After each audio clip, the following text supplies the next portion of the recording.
Weezy out of here. Weezy out of here.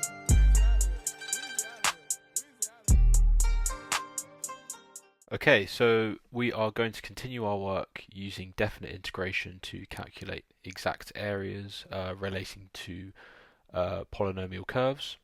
So here we've got a graph, we've got a curve of the equation y equals x to the 4 minus 8x plus 11, and then we've also got the line y equals 11 as well.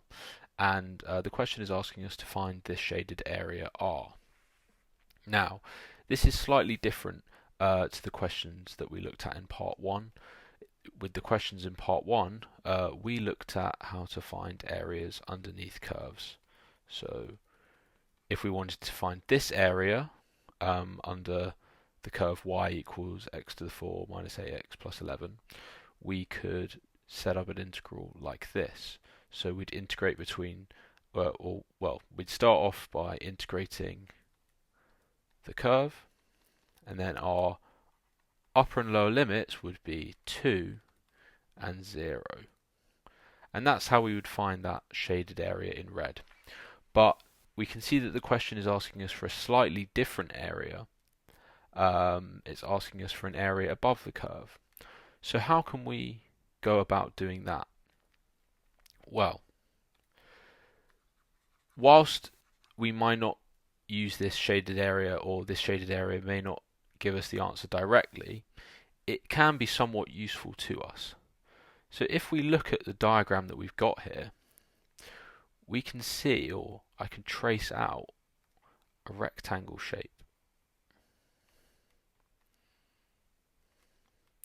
like this. And if I asked you to calculate the area of this rectangle, so let's get rid of these shaded lines. If I asked you to calculate the area of this shaded region, so this entire rectangle, I think you'd be able to do that. All we'd have to do is height times width, which would be 11 times 2. So the area of the rectangle would equal 2 times 11, so it would be 22 units squared. Now, how is that helpful? Well, we can see that within this rectangle, we can actually divide the area into two parts. We've got the area above the curve, so R. If I just roughly trace that out. So we've got this area R, and we've also got this area that we saw before, under the curve, which we can calculate. So if we've got the area of the rectangle, and we've got the area, or we can calculate at least the area under the curve, that should enable us to calculate R. So let's walk through that. So if we calculate the area under the curve, so I'm just going to get rid of all of the annotations now. Let's calculate that area under the curve, that part of the rectangle that we identified. So that would be, as I said, integrating between the limits 2 and 0, integrating our curve. Let's do that now. So x to the 5 divided by the new power minus 8x squared divided by the new power 11x. And we can simplify that middle term, or that middle factor, to a 4. So let's do that. That goes in square brackets. 2 and 0. We've got, therefore, 2 to the 5 over 5 minus 4 times 2 squared. Add 11 times 2. All in one bracket. And then subtracting the same expression with 0 plugged in.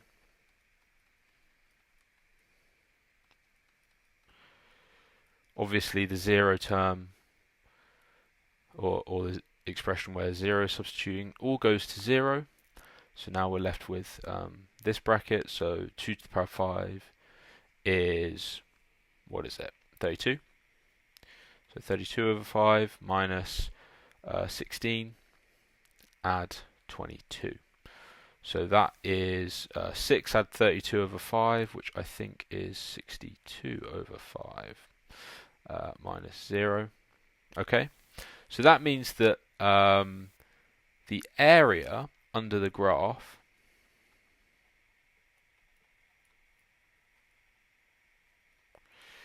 is 62 over 5. Okay. Overall, so that's this area.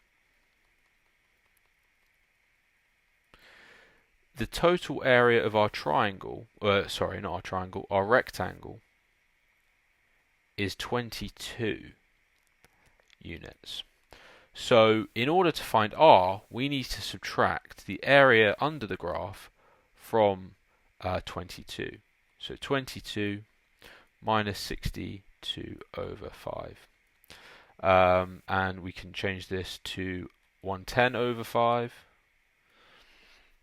minus 62 over 5, which equals 48 over 5, or 9.6 units squared. Okay. Just another thing to highlight, if you are not given units, it's always useful to state units squared rather than just give the numerical answer. It shows that you are finding an area and shows that you're putting your calculation into context. Okay, so we've got another similar type of question. We've got a graph with one curve with the equation y equals x cubed minus 12x squared plus 45x minus 34. And we've also got a line AB which intersects the graph at 2 points. The first being at x equals 1 and also at a point where x equals 4. So how are we going to calculate this area R? Well, we can see that this area is underneath the curve, so it is going to involve, again, some integral of this function. But we've got this line which is slightly complicating things and not making the problem perhaps as straightforward as we would like. So what I'm going to start off by doing is drawing our graph again, but this time I'm only going to draw the curve. I'm not going to include the line. So it's not the most accurate, but hopefully it's accurate enough so that you get a gist for what I'm doing. So if we were to, let's say, integrate our function between the limits x equals 1 and x equals 4, which would look something like this, plus 45x minus 34, we would be finding, by carrying out that integral, this area here. And obviously, some of the area, in this belongs to R, but there's this big chunk that's been cut out. So how are we going to find that area? The first thing that we can notice is that the chunk that's been cut out is quite conveniently a triangular shape. So that means that if we know this shaded region under the curve by calculating this integral, if we subtract the area of the triangle, that should be able to give us the area of R. So I guess the first step we need to carry out is find what this integral is equal to. So if I just integrate q divided by the denominator, divide by the new power, add 45x squared divided by the new power minus 34x, and we've got our limits 4 and 1. We can simplify one of those factors to be 4.